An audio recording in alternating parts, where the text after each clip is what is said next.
Partners in Grand Junction, Colorado, and I'm the IT director. Hi, I'm Elvie Whiteford. I'm a family medicine doctor in Grand Junction, Colorado. I'm Dr. Gail Frazetta, and I'm a family practice physician here in Montrose, Colorado. My name is Tillman Farley. I'm a family physician and the chief medical officer at Salute Family Health Centers.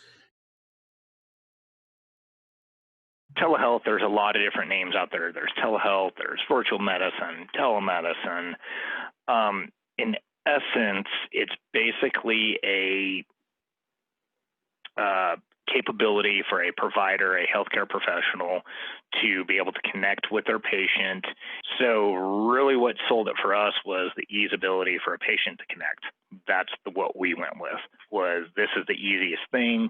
The vendor we went with, they had the necessary encryption and security levels that was taken care of. And then second, we could send a text, the back office staff, the nurse, the front office, the provider, whoever could send a text to a patient.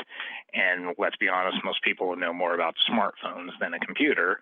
Mm-hmm. And so it was a text, it was a simple click, whether it was Apple or Android, and it spun up their access, and it was off and running. One of our vendors, you would have had to have a patient portal. You would have then had to log in. You would have to go through the enrollment process and all that. And it was too cumbersome to spin this up quick. So we just went with no username, no password. Here's a text, click on a link, you're off and running. Diabetic follow-up. I'm like, just send them a message, like, we can do this on the phone. If it was for one of my depressed patients, realizing that face contact needed to happen because they were missing, they needed that social piece, not necessarily social through the phone.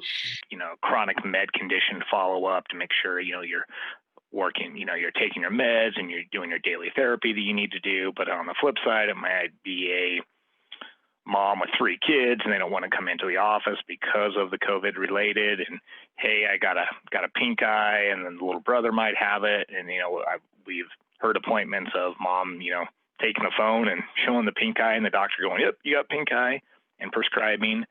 It's not only a convenience for our patients, but it's also a safety measure for our patients. We have patients in Colbert.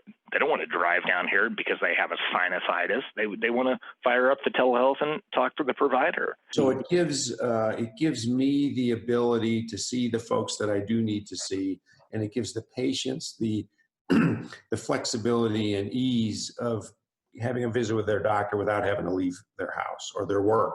I've done visits with patients on breaks at work. We've got to do our part to keep patients out of the ER instead of a patient going into the ER for, hey, I got a headache and my general medical care.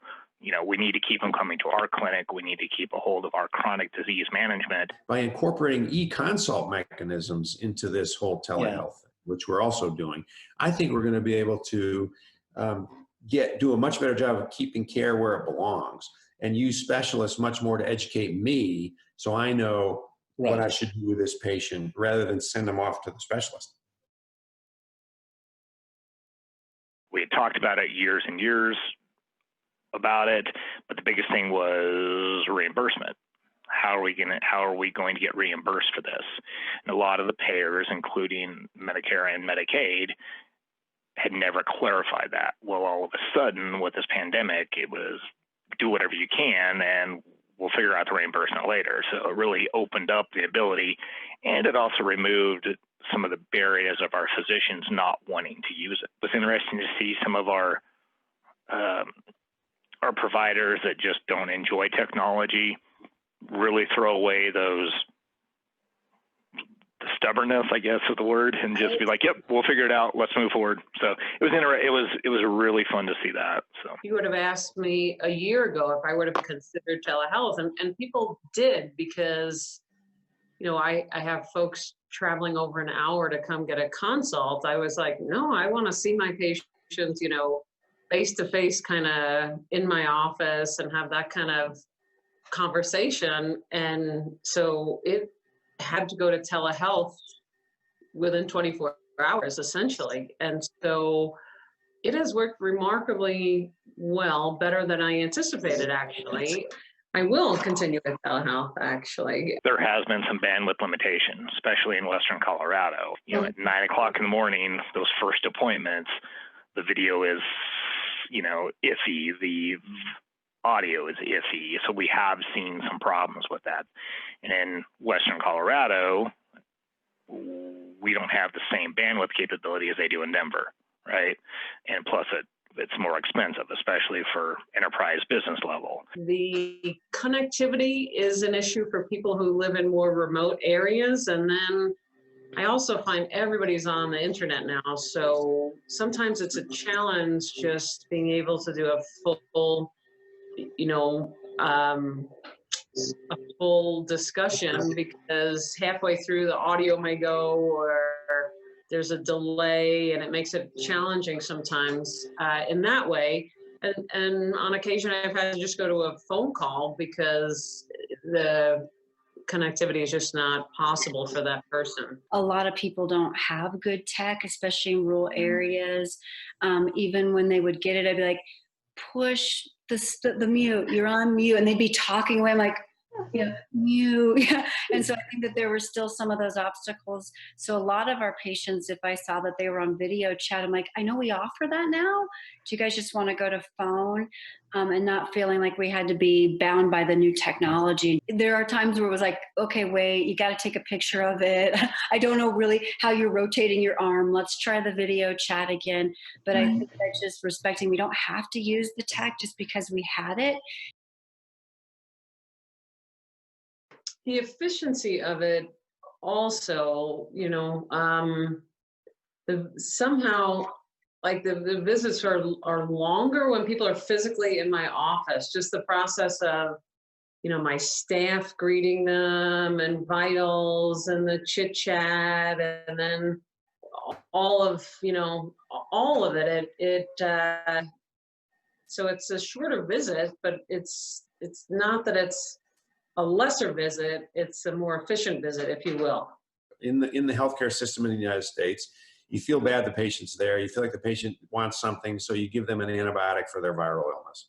Right. That's just terrible medical care. Mm-hmm. And I think that's much less likely to happen over the phone, because the patient didn't have to take a day off of work. They didn't have to make all these arrangements. They haven't waited an hour, because one thing we're finding is we're much more likely to be on time in the telehealth world.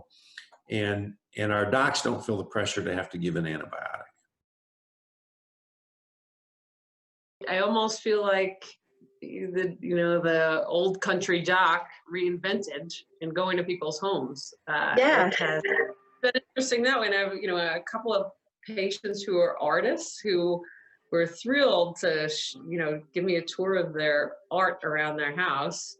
So it was kind of even learning a little more about my patients than I already knew, Yeah. And just they're so proud and happy to be able to see that and share that with me. So in that sense, some things have been really great. It also gives me a sense sometimes of the environment that people live in, So another aspect of primary care, to see where they actually live, their environment.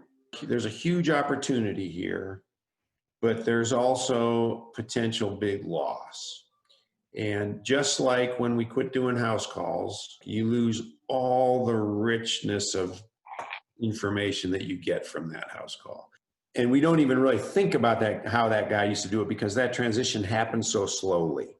This transition, which is every bit as profound, happened over a weekend. So there's a lot, it's a lot less evolution, feels a lot less evolutionary and a lot more revolutionary. The thing that I'm worried about we're going to lose now, I always tell students and residents that the most therapeutic thing I do as part of the physical exam is put my hand on the patient's shoulder when I listen to their heart. And, the other thing is just the incidental finding. Well, I know you're in for your sprained ankle, but you seem like, you seem like something's bothering you. What else is going on? So there's a whole bunch of things we need to monitor to make sure we don't have a fall off in quality. But, one of the things that's going to come out of this, for sure right now, there are people in their basements developing apps that are going to be hugely successful and helpful in this new telehealth world. Like, I'm sure there's an app where I can put my cell phone on my chest and get a really good heart exam. Mhm. Somebody's working on that.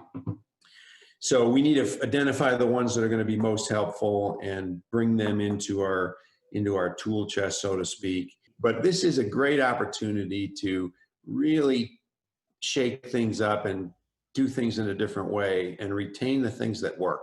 I just don't ever want us to go back for the reason that, well, we were comfortable doing it that old way.